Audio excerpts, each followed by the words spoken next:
रोज खोटं बोलायचं आणि पळून जायचं, पळपुटे लोक आहेत, यांच्याजवळ काहीच नाही आहे. आपले जी काही रोज पराभव होतोय तो पराभव पचवता येत नाही, सहनही होत नाही आणि सांगताही येत नाही, अशी यांची अवस्था आहे. म्हणून अशा प्रकारे ते वागतात. आणि त्यांनी जनादेशाची चोरी केली होती. ते जनादेश चोर आहेत आणि म्हणून लोकांनी त्यांना घरी बसवलं.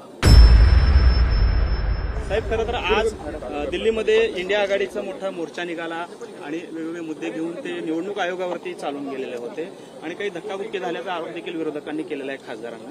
काय पहिल्यांदा तर या लोकांचा भारतीय संविधानावर आणि भारतीय न्यायव्यवस्थेवर विश्वास नाही.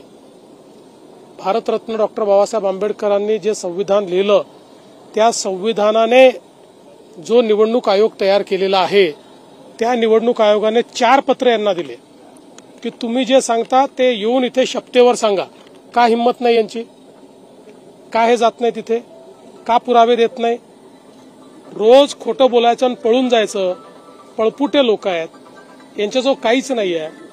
आपले जी काही रोज पराभव होतोय तो पराभव पचवता येत नाही, सहनही होत नाही आणि सांगताही येत नाही, अशी यांची अवस्था आहे. म्हणून अशा प्रकारे ते वागतात. उद्धव ठाकरे असं म्हणाले की मुख्यमंत्री हे चोरांचे सरदार आहेत.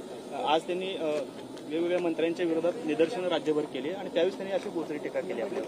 असं आहे की आम्ही लोकांच्या प्रेमाची चोरी करतो, लोकांच्या मनाची चोरी करतो, म्हणून लोक आम्हाला मतदान करतात.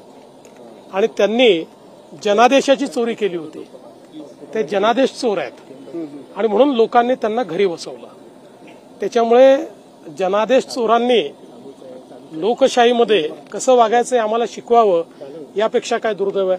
बरं, ते जनादेश चोर आहेत आणि त्यांचे चेले चपाटे कफन चोर आहेत. ज्यांनी मुंबई महानगरपालिकेमध्ये कोविड घोटाळ्यात कफन खरेदीतही चोरी केली, त्यातही पैसा कमावला. आता कोणाचे सरदार म्हणायचं? उद्योजकांना कफन चोरांचा सरदार म्हणू? मला अशी भाषा वापरायला आवडत नाही. महाजन आक्रोश म्हणता येते आहे का? हा खरं महाजन आक्रोश? हा त्यांचा मन आक्रोश आहे, जन आक्रोश नाही आहे. जनतेला काही घेणं देणं नाही आहे. त्यांचा मन आक्रोश आहे. सत्ता गेली, खुर्ची गेली, त्यामुळे मन मानत नाहीये, ते मन आक्रोश चाललाय. सूचना केल्या होत्या, मात्र हायकोर्टाने त्यावर बंदी आणली. आता सुप्रीम कोर्टाने देखील म्हटलं की यामध्ये आम्ही हस्तक्षेप करणार नाही. ठीक आहे, आता जे जे जे कोर्टाचे आदेश असतील त्याचं पालन आम्ही करू. आणि आम्ही असाही प्रयत्न करू की आता काही लोकांच्या भावना याच्यात जुळलेल्या आहेत. तर मुंबईमधला जो निर्मनुष्य एरिया आहे, संजय गांधी नॅशनल पार्क असेल किंवा अशा भागामध्ये कुठे जर अशा प्रकारे फिडिंगची व्यवस्था ही फॉरेस्टच्या नियमामध्ये बसून करता येत असेल तर त्याचा देखील विचार हा आपल्याला करता येईल.